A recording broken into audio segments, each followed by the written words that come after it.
Chris, your team was able to, for the last three, lock in and do what they were supposed to do and get those wins. How did you see them kind of pushing through this game? Well, I mean, they knew it was a dangerous team because they shoot a lot of threes, and any team that shoots a lot of threes can get hot, and they certainly did that from the beginning. They only had 4 threes in the second half. That was no, my bad. They had 9 in the first half, so we held them to 7 in the second half. But we were able to not lock them down for a lot of that beginning of the second half from the 3-point line, so that was huge for us. And obviously a huge night for Anthony Edwards, but in that third quarter, he was the one who kind of lifted you guys up with the energy that you needed, as well as becoming the 3-point champion. Yeah, absolutely. It was a little reminiscent of the other day in Memphis. I kind of felt going in, clean up some game plan stuff. I thought we were a little loose on some game plan stuff. We made some adjustments, and guys did a good job of carrying that out to the floor. But we were able to get out and run. We got a bunch of transition stuff out of our defense, at the right time, and we needed that. So, Chris, just from big picture perspective on how this season has gone, and to kind of come out on the other side of it, now you're in the top 6. What does that mean for? I told the guys super proud of their body of work this year.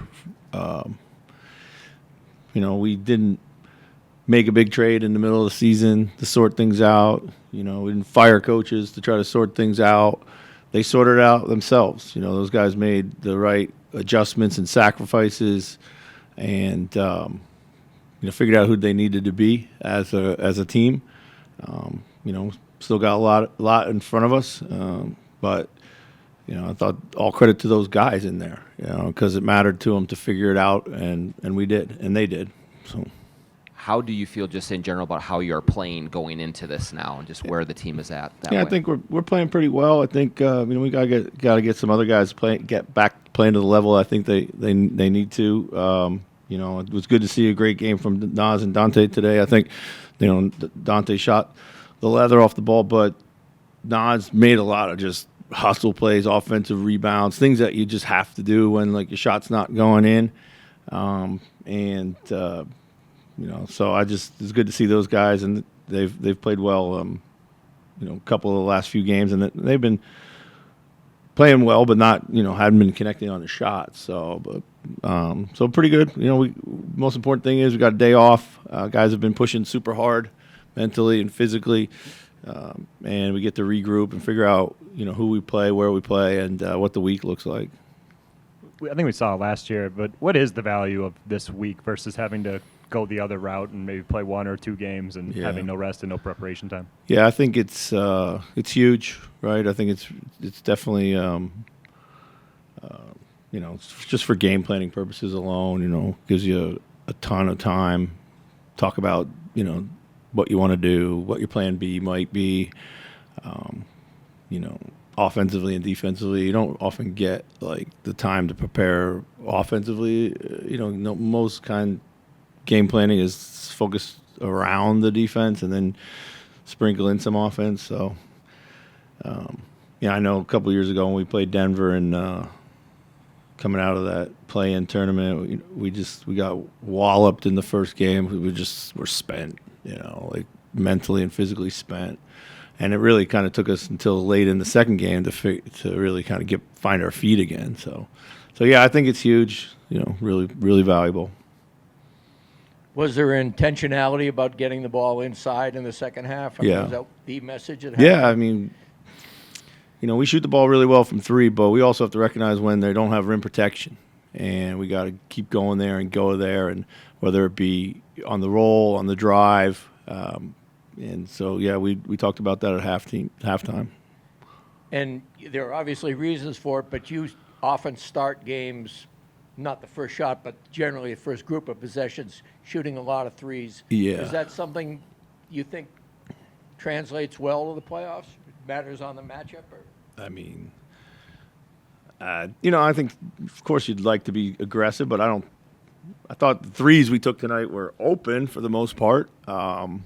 but we do have to understand like where we always have an advantage, or when we do have an advantage, like going to the rim. So we talked about that at the first time out too. So A lot of young players on the team, but this is going to be like their third or fourth playoff series for some of them. Just what does the experience do, especially when you have kind of the muscle memory of what the preparation looks like and heading into a first round series? Yeah, I think a couple things. One is we should feel comfortable in this atmosphere.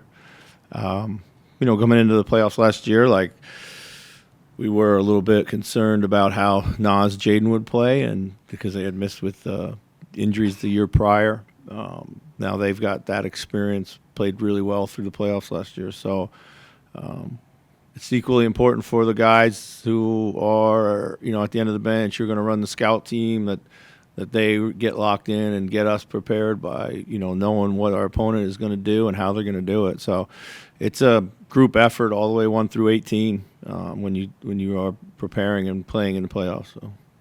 As well as last year went for your team. Pardon? As well as last year went for your team, I'm wondering if you think this team has any advantages over last year's in terms of depth or overall talent. I don't know. It's certainly hard to compare sometimes, but I do like. I think we've been comfortable playing with the 8+1 rotation basically all year. That's kind of what the playoffs look like. So I think guys will be comfortable in their roles. We might have to adjust as the playoff series unfolds.